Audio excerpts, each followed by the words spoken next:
అక్షరాస్యతకు ఆమడ దూరంలో ఉన్న ఆ పల్లెలు అభివృద్ధి దిశగా అడుగులు వేస్తున్నాయి. పంచాయతీ ఆవిర్భావం నుంచి 28 ఏళ్లుగా గ్రామాల అభివృద్ధి ధ్యేయంగా ఏకగ్రీవాలకు మొగ్గు చూపుతున్నాయి. ప్రభుత్వం ఇచ్చే ప్రోత్సాహకాల్ని గ్రామాల అభివృద్ధికి ఖర్చు చేస్తున్న ఆ పంచాయతీలపై స్పెషల్ స్టోరీ. భద్రాద్రి కొత్తగూడెం జిల్లా ఇల్లందు మండలంలోని కొమరారం, మాణిక్యారం, మర్రిగూడెం, పోలారం గ్రామాలు 1993వ సంవత్సరంలో పంచాయతీలుగా ఏర్పడ్డాయి. ఈ 4 గ్రామ పంచాయతీల్లో ఇప్పటివరకు 3 సార్లు మాత్రమే ఎన్నికలు జరిగాయి. ఈ 3 సార్లు కూడా ఏకగ్రీవంగానే సర్పంచులను ఎన్నుకున్నారు. అది కూడా న్యూ డెమోక్రసీ బలపరిచిన అభ్యర్థుల్ని మాత్రమే ఎన్నుకున్నారు. గత 15 సంవత్సరాలుగా మా గ్రామ పంచాయతీలో ఏకగ్రీవంగా సర్పంచ్ ఎన్నుకోవడం జరుగుతుంది.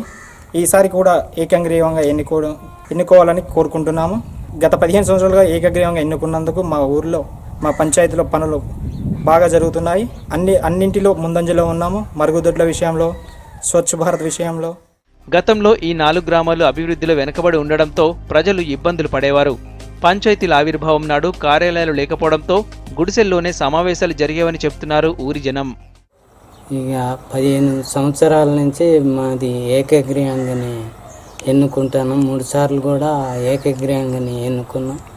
మళ్ళా మరుగుదొడ్ల విషయం కూడా బాగానే జరుగుతున్నాయి. మాకు ఏదొచ్చినా మా గ్రామ పంచాయతీ ఎన్నికలు ఇప్పుడు ఏకగ్రీవంగా అయితే మాకు అభివృద్ధి పనులు కూడా ఈ ఈదురోళ్ళు కానీ ఇవన్నీ కూడా మంచిగా మేము మా జనం కూడా మా 800 మంది కూడా మా చెప్పినట్టే మేము మొత్తం ఉంటారు. ప్రస్తుతం ఈ 4 గ్రామాలు 28 ఏళ్లుగా పంచాయతీ ఎన్నికల్లో ఓట్లు వేయకున్నా అభివృద్ధిలో మాత్రం దూసుకెళ్తున్నాయి. ఈ గ్రామాల్లో 4 ఏళ్లుగా 100% ఇంటి పన్ను వసూలైంది. ఇంటింటికి మరుగుదొడ్ల నిర్మాణంలోనూ ముందంజలో ఉన్నారు.